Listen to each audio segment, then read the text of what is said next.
What's going on, guys? Welcome back to another episode of Bass and Production. Now today, as you can see, I have a spinning reel and some line. Today I'm going to be teaching you guys how to spool your spinning reel in the easiest way and the best way. So if you want to learn how to do this, stick around till the end of the video.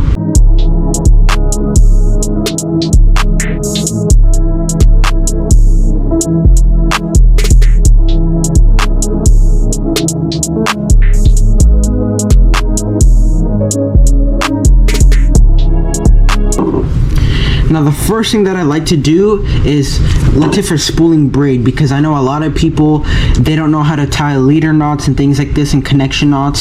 So with braid, because it's thin and slippery, if you just tie it around the spool, it's just going to spin and it's not going to hold itself tight. So what I like to do is wrap the spool in electrical tape, but right now I do not have electrical tape with me. But what I do, I'm going to pop up a picture of what the spool looks like once you wrap it in electrical tape. You just wrap it in electrical tape, that way you can tie on straight braid, and that way the braid has something to bite into so that it grips and doesn't slip on your spool.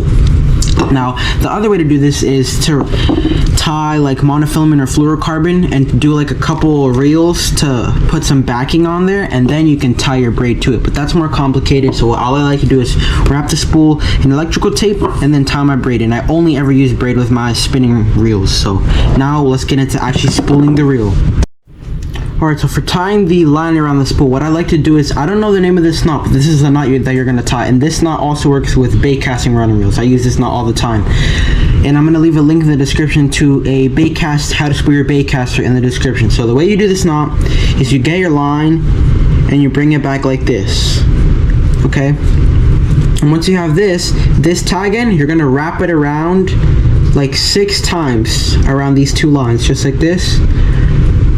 4, 5, and 6. Then this loop that you created with your finger up here, you're going to thread this tag in through this loop, and then you're just going to cinch it down slowly to make sure it gets nice and neat and tight. Okay, then you're going to kind of tighten it around your fingers a little bit, and then you're just going to clip the tag end. And I did not grab scissors, so I'll be right back. Approximately 10 hours later. Alrighty, so all you're gonna do with the tag end is you're just gonna clip it just like so. And these are the worst scissors, because these are not for cutting line, these are for cutting like sewing thread. Okay, now that you've done this, what you're gonna do is, you see now you have a knot that opens and closes. So what you want to do is open your bail. Make sure you open your bail. This is very important, because if you tie the line around it without opening the bail, your line's not even gonna reel. So all you want to do now is open this loop a bit and get it, and you're just gonna wrap it around like this to make like a infinite sign, or like a 8, sideways 8. And then these two loops, you're just gonna cross them like this to make like a double layer loop. Then you're just gonna put this around your spool, and then you're just gonna tighten it down.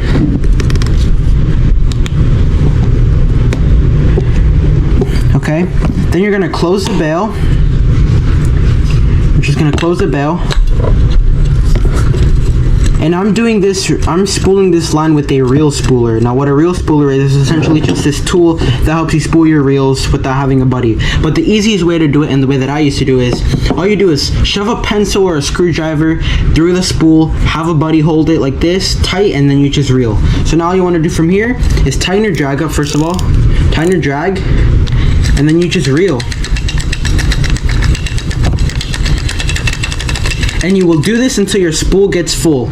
I'm not going to spool it fully because I'm just showing you guys how to do this, but this is how you spool up your spinning reel. And also another tip for spooling up your spinning reel: do not fill up the spool all the way. Leave about like the white part of your fingernail width of space on your spool to make sure that you don't overfill it, because if you overfill it, you're going to get a lot of wind knots and the line's going to come over the spool edge and it's not going to be pretty. So make sure you leave about the white part of your fingernail width up top here of space so that your line doesn't overfill. So that's pretty much how you spool your spinning reel. Then from there you could just cut it and you could thread your line through your rod eyelets and go fishing. So this is how you do it. I hope you guys learned something new. I hope this helped. This is probably the easiest tutorial ever. And as always, if you want to see more amazing videos from me, like, subscribe, do all that to see all my uploads. And as always, stay positive, stay happy, and go catch some more fish. Peace.